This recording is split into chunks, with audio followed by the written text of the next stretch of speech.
Baik, saya lanjutkan tentang penjelasan pengembangan akademik di SMK Cendika Bangsa Kepanjen tahun pelajaran 2020-2021.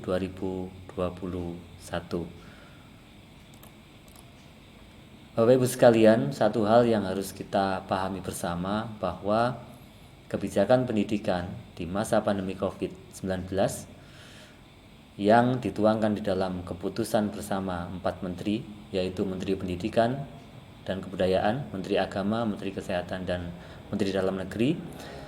Prinsip dasar pendidikan di masa pandemi COVID adalah kesehatan dan keselamatan peserta didik, pendidik, tenaga kependidikan, keluarga, dan masyarakat merupakan prioritas utama di dalam menetapkan kebijakan pembelajaran. Bapak Ibu, ini adalah moto kita bersama, keluarga besar SMK Cendika Bangsa Kepanjen, kompeten, cerdas, dan santun. Dengan moto ini, nanti semua kegiatan akademik, kegiatan sekolah akan berdasar kepada cita-cita besar untuk mencetak Cendika menjadi insan yang kompeten, yang cerdas, dan santun. Sekolah Menengah Kejuruan atau SMK menggunakan 8 standar pendidikan untuk mewujudkan profil lulusan yang seperti yang kita harapkan bersama-sama. Standar tersebut adalah standar kompetensi lulusan, standar isi, standar proses, penilaian, tenaga pendidik, pembiayaan, sarana prasarana, dan pengelolaan. Kegiatan akademik di SMK menggunakan atau mewujudkan 4 standar yang di atas.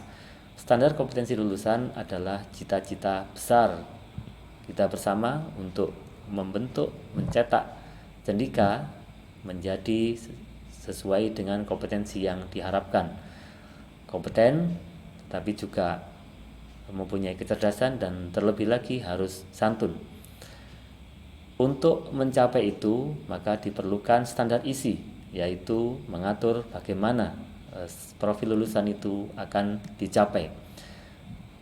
Kemudian dilanjutkan dengan standar proses. Standar proses mengatur bagaimana isi itu disampaikan kepada Cendika, kepada peserta didik. Di dalam masa pandemi, standar proses inilah yang banyak berubah. Kalau sebelumnya kita bisa melakukan kegiatan pembelajaran dengan tatap muka setiap hari, pulang jam 3, berangkat jam 7, tapi di masa pandemi ini kita harus mengikuti protokol kesehatan seperti yang nanti dijelaskan di bagian selanjutnya.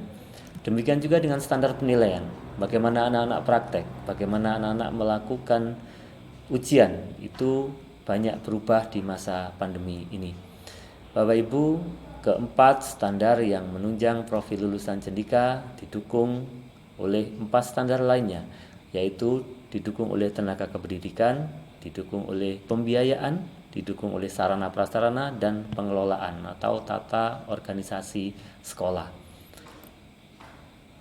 Kompetensi lulusan Cendika diharapkan atau dibentuk untuk memenuhi 3 ranah yang seperti ini. Ranah pertama atau tujuan pertama adalah Cendika nanti bisa melanjutkan ke studi lanjut. Banyak hal yang dilakukan untuk mencapai target ini. Di antaranya setelah kelas 3 nanti ada pesantren kilat, ada kelas olimpiade misalkan, ada bimbingan belajar, ada BKK, ada dari BK untuk membimbing anak-anak supaya dia bisa melanjutkan studi ke tingkat selanjutnya. Tujuan kedua, lulusan Cendikanya dari sekian lulusan harus ada yang menjadi entrepreneur atau wirausaha. Di proses pendidikannya kita telah menerapkan sekolah pencetak wirausaha untuk menumbuhkan jiwa-jiwa entrepreneur di dalam diri Cendika atau diri peserta didik. Juga ada program Teaching Factory yang menggabungkan kegiatan sekolah dengan kegiatan di dunia usaha.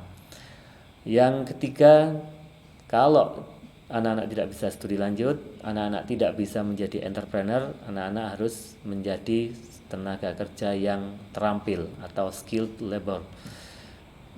Jumlah ini relatif besar dari cita-cita kita untuk peserta didik atau lulusannya nanti. Yang studi lanjut tidak terlalu banyak, sedangkan yang entrepreneur berada di tengah-tengah, jumlahnya sekitar 13% atau 15% dari lulusan kita. Bapak Ibu, pemerintah kita melalui Kementerian Pendidikan atau Direktorat Pembinaan SMK menetapkan bahwa area kompetensi lulusan ada 9. Yang pertama, seorang lulusan SMK harus mempunyai keimanan dan ketakwaan kepada Tuhan Yang Maha Esa. Yang kedua, dia harus berkebangsaan dan cinta terhadap tanah air. Yang keempat, mempunyai karakter pribadi dan karakter sosial. Yang berikutnya harus literasi, melek literasi, dia bisa membaca data, membaca fakta untuk digunakan mengambil keputusan dan seterusnya. Berikutnya adalah kesehatan jasmani dan rohani. Ini tentu kompetensi ini sangat kita butuhkan sekarang dan sangat terasa ketika kita berada di masa pandemi seperti ini. Yang berikutnya kreativitas, kemampuan untuk menumbuhkan ide-ide baru. Yang ke-7 adalah estetika, kemampuan untuk membuat hasil karya seni walaupun tidak harus melukis Bapak Ibu. Dan yang terakhir, 2 kemampuan terakhir inilah sebenarnya yang banyak digembleng di SMK, yaitu kemampuan teknis dan kemampuan kewirausahaan. Kemampuan yang lain itu dibentuk oleh Bapak Ibu sendiri, oleh masyarakat, dan juga oleh sekolah. Jadi yang iman dan takwa, berkebangsaan di tanah air itu tidak melulu murni di sekolah. Anak-anak ketika di masyarakat bisa mengikuti kegiatan-kegiatan yang menunjang area kompetensi yang telah ditetapkan. SMK secara spesifik sebenarnya hanya fokus di 2 kemampuan yang terakhir, yaitu kemampuan teknis dan kemampuan kewirausahaan. Ini kemampuan teknis Bapak Ibu. Jadi kemampuan teknis ini adalah yang menentukan anak itu atau jendika itu nanti memilih kompetensi apa, atau kalau zaman dulu disebut memilih jurusan apa, mempunyai skill apa yang kita pahami sebagai teknik komputer dan jaringan, otomotif, kemudian wisata, kemudian perkantoran. Itu sebenarnya adalah kemampuan-kemampuan teknis. Kemampuan teknis ada 3, yaitu kemampuan dasar, ini dicapai di kelas 1, kemampuan spesifik dicapai di kelas 2, dan kemampuan khusus atau kemampuan kejuruannya itu dicapai di kelas 2 dan kelas 3.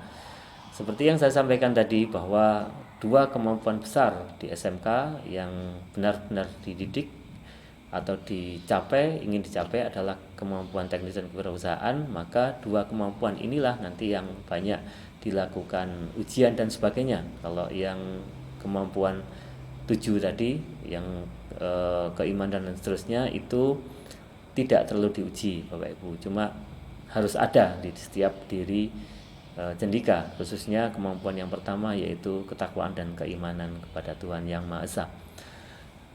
Begitu Bapak Ibu tentang standar kompetensi lulusan. Saya lanjutkan sedikit di standar isi. Jadi selama 3 tahun, ini contohnya untuk 3 tahun yang jurusan teknik komputer dan jaringan, anak-anak menerima materi sebanyak ini, sebanyak 5.016 jam dalam 3 tahun.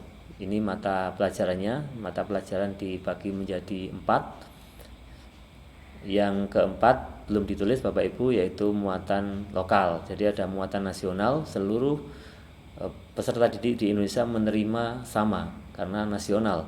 Kemudian ada muatan wilayah, ini ditentukan oleh wilayah atau Jawa Timur provinsi.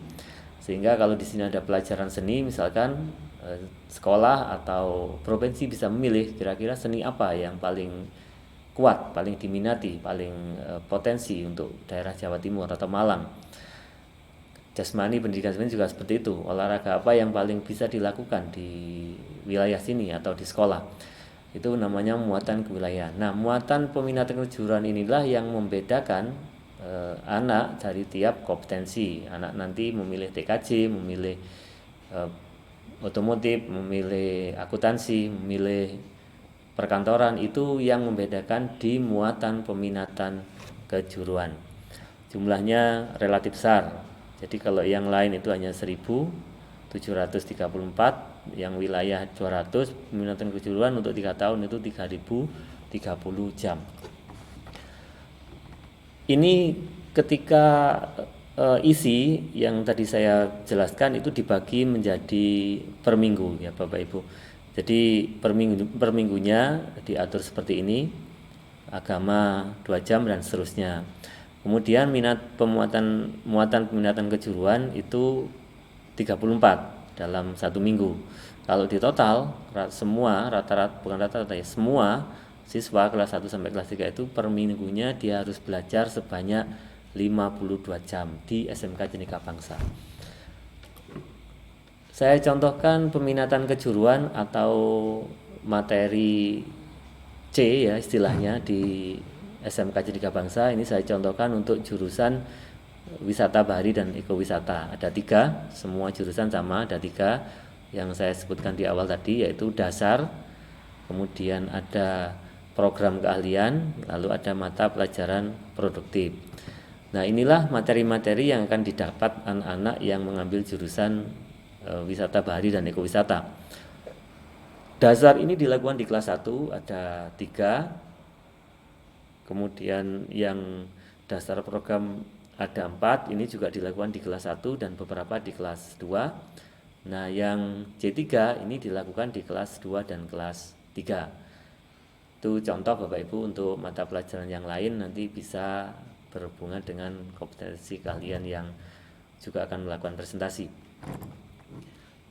Itu isi Bapak Ibu. Jadi yang terakhir sekarang kita bicara masalah proses.